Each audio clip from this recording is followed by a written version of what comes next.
মানুষের আমলগুলো আমি গ্রহণ করতে যাব, কিন্তু এগুলো আমি গ্রহণ না করে বিক্ষিপ্ত ধূলিকণায় পরিণত করে দিব। কেন? কারণ এই আমলগুলো কি মিশ্রিত ছিল ভাই? কি মিশ্রিত ছিল? শিরিক মিশ্রিত ছিল। এই জন্য আমল করতে হবে কার জন্য? কার জন্য আমল করতে হবে? আল্লাহর জন্য। এখন কথা হচ্ছে, অনেক সময় আমরা আল্লাহর জন্য আমল করতে চাই, কিন্তু আমাদের মধ্যে লৌকিকতা ঢেকে বসে যে আমাকে যদি এই মানুষটা আমল দেখে ভালো বলে, আমার কাছে খুশি লাগে, ভালো লাগে। এই ক্ষেত্রে সমাধান কি? আমি একটা এক্সাম্পল দিই, আপনারা শুনেন। লৌকিকতা বা রিয়া থেকে বাঁচার জন্য এই উদাহরণটা আপনি যদি অন্তরে গেঁথে রাখতে পারেন, তাহলে কমপক্ষে সান্ত্বনা পাবেন যে আল্লাহ, আমি তোমার জন্যই করছি, ভুল ত্রুটি ছোটখাটো যা হয় তুমি মাফ করে দিও।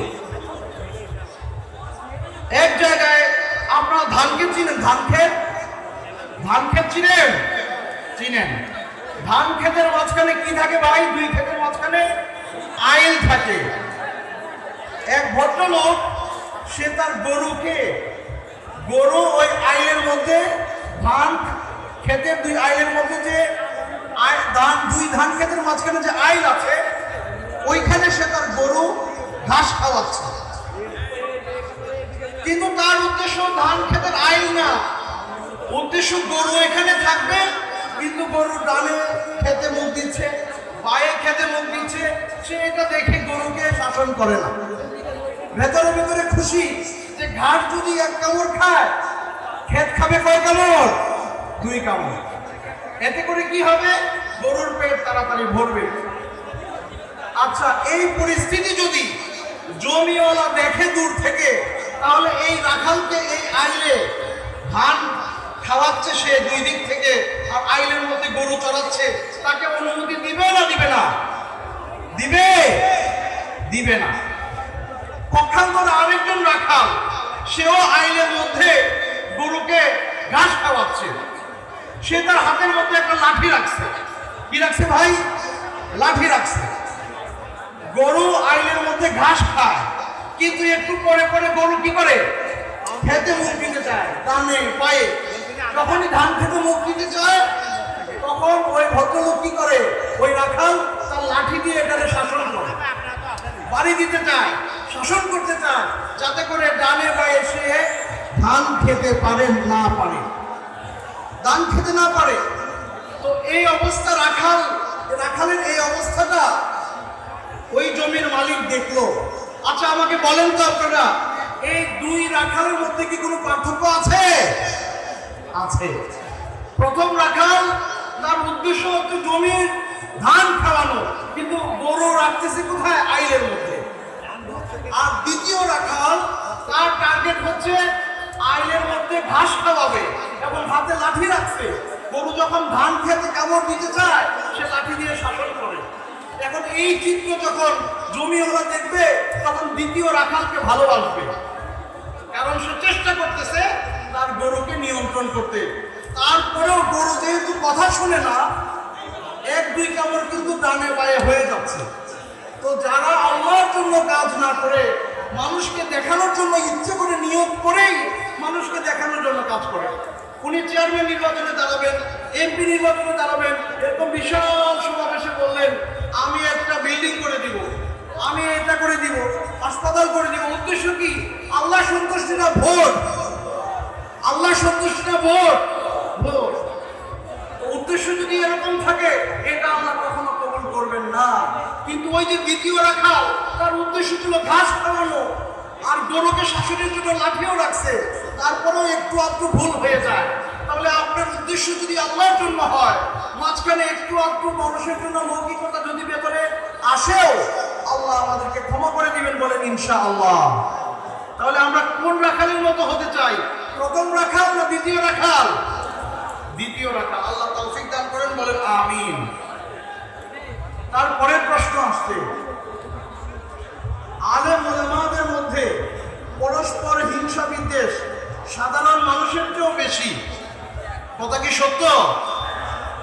কথা সত্য নাকি? আল্লাহ মাফ করুন। সমাধান কিভাবে? শুনেন, পারস্পরিক পারস্পরিক হিংসা বিদ্বেষ এটা খুবই বাজে জিনিস। আল্লাহ রাসূল সাল্লাল্লাহু আলাইহি সাল্লাম একটা হাদিসে কি বলেছে শুনেন। আল্লাহ রাসূল বলছেন, তুফতাহু আবওয়াবাল জান্নাহ ইয়াওমাল ইসনাইনি ওয়াল খামিস। প্রতি সপ্তাহে সোমবার এবং বৃহস্পতিবার জান্নাতের দরজাগুলো খুলে দেওয়া হয় এবং ওই দিনে আল্লাহ সুবহানাহু ওয়া তাআলার পক্ষ থেকে সাধারণ ক্ষমা মানুষদের জন্য থাকে। শুধুমাত্র ইল্লা রাজুলান বাইনাহু ওয়া বাইনা আখিহি শাহনা, ওই ব্যক্তিদেরকে ক্ষমা করা হয় না যার মধ্যে আর তার কোনো দ্বীনি ভাইয়ের মধ্যে হিংসা বিদ্বেষের সম্পর্ক আছে, ঝগড়াঝাটির সম্পর্ক আছে। তাদেরকে বলা হয় আনজিরু হাদাইন হাত্তা ইয়াসতালিহা, ওদেরকে ছেড়ে দাও, ওদেরকে ক্ষমা করা হবে না যতক্ষণ না তারা নিজেদের মধ্যে সংশোধন করে নেয়। এই জন্য পারস্পরিক হিংসা বিদ্বেষ এটা কোনোভাবেই কাম্য না। এখানে আরেকটা বিষয় আছে, হিংসা বিদ্বেষের দুইটা চিত্র হইতে পারে। একটা হইতে পারে যে হিংসা বিদ্বেষ ভেতরে লালন করতেছে, কিন্তু এটার কারণে ব্যক্তি বাহিরে অন্যের উপরে চড়াও হচ্ছে না, গীবা চর্চা করছে না, মানুষকে কষ্ট দিয়ে কথা বলতেছে না, পরনিন্দা করছে না, তাকে সামনে সামনে লজ্জাও ফেলে দিচ্ছে না। এটা একটা বিষয় যে অন্তরের ভেতরে হিংসা বিদ্বেষ, তাকে দেখতে পারে না, তার ভালো সহ্য হয় না, এটা অন্তরের ভেতরে আছে। এরকম পরিস্থিতি যদি হয় তাদের ব্যাপারে কি বলা আছে জানেন?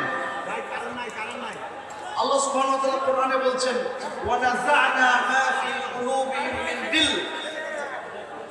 আল্লাহ সুবহানাহু ওয়া তাআলা কিয়ামতের দিন কিছু মানুষকে জান্নাতের জন্য নির্বাচন করবেন। তারা শুরুতেই জান্নাতে ঢুকতে পারবে না নানান অপরাধের কারণে। এর মধ্যে একটা হচ্ছে মানুষের সাথে তাদের হিংসা বিদ্বেষের সম্পর্ক ছিল, এদেরকে আলাদা করে রাখা হবে। অনেক আলেম দ্বীন আছেন, খুব সুন্দর কথা বলে, কিন্তু দেখতে অতটা সুন্দর না। আল্লাহ আপনাকে সুন্দর কথা বলারও তৌফিক দিয়েছেন, আপনাকে দেখতেও সুন্দর করে সৃষ্টি করেছেন। তিনি বলেছিলেন, আজহারী সাহেব, অনেক আলেম দ্বীন আছেন, খুব ভালো আরবি জানেন, কিন্তু ইংরেজি বলতে পারেন না। আল্লাহ আপনাকে আরবিও শিখিয়েছেন, ইংরেজিও বলার তৌফিক দিয়েছেন। তিনি বলেছিলেন, আজহারী সাহেব, আল্লাহ অনেক আলেম দ্বীন এই দুনিয়ায় পাঠিয়েছেন, তাদের জ্ঞান আছে কিন্তু তাদের গলা সুন্দর না। আল্লাহ আপনাকে জ্ঞানও দিয়েছে, সুন্দর কণ্ঠস্বরও দান করেছে।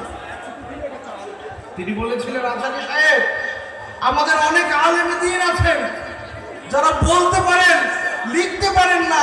আল্লাহ আপনাকে বলারও তৌফিক দিয়েছেন, লেখারও তৌফিক দিয়েছেন। বলেন আল্লাহু আকবার। তো এমন একজন সম্মানিত ব্যক্তি আমাদের হৃদয়ের, কলিজার, অন্তরের অন্তঃস্থলে যার জায়গা, তিনি এই মাটিতে আসছেন, তিনি কথা বলবেন। আপনাদের কাছে আমার রিকোয়েস্ট, আপনারা সবাই ওনার সম্মানটুকু রক্ষা করবেন, এই মাহফিলকে যথাযথভাবে সুন্দরভাবে সম্পন্ন করার সাহায্য সহযোগিতা আপনারা করবেন। এটা আপনাদের কাছে আমাদের দাবি। আপনারা সহযোগিতা করতে প্রস্তুত আছেন তো ইনশাআল্লাহ? আচ্ছা, আমার কাছে আপনাদের কিছু প্রশ্ন আছে। আমার হাত সবাই দেখতে পাচ্ছেন? সবাই একটু কথা বলেন। আমার হাতটা সবাই দেখতে পাচ্ছেন? দেখতে পাচ্ছেন? এখানে কিছু প্রশ্ন আছে, আপনাদের করা এই প্রশ্নগুলোর উত্তর দিয়ে আমার আলোচনা শেষ করব। আপনারা শুনবেন সবাই? কে কে শুনবেন একটু হাত উঠান তো, 2 হাত উঠান। কে কে শুনতে প্রস্তুত, জ্ঞান নিতে প্রস্তুত, দ্বীন শিখতে প্রস্তুত? আপনারা আছেন? আল্লাহু আকবার। আল্লাহ তুমি কবুল করো। তাহলে আমি আমার প্রশ্ন উত্তরে যাচ্ছি।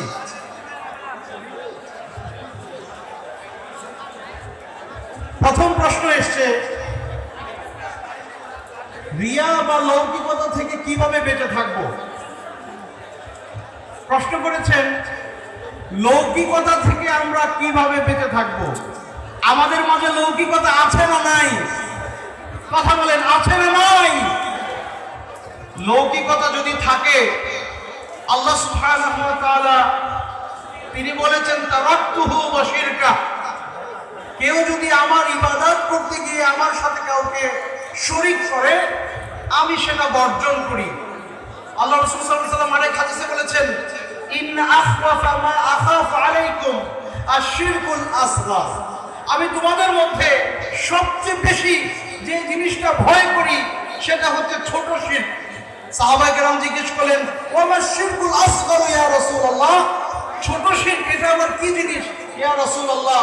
আল্লাহ রাসূল সাল্লাল্লাহু আলাইহি ওয়াসাল্লাম বললেন যে আশ-শিরকুল আসগর হচ্ছে আর রিয়া বা লৌকিকতা, যে আপনি মানুষকে দেখানোর জন্য ইবাদত করবেন, মানুষকে দেখানোর জন্য আমল করবেন, এই আমল আল্লাহ সুবহানাহু ওয়া তাআলা কখনোই কবুল করবেন না।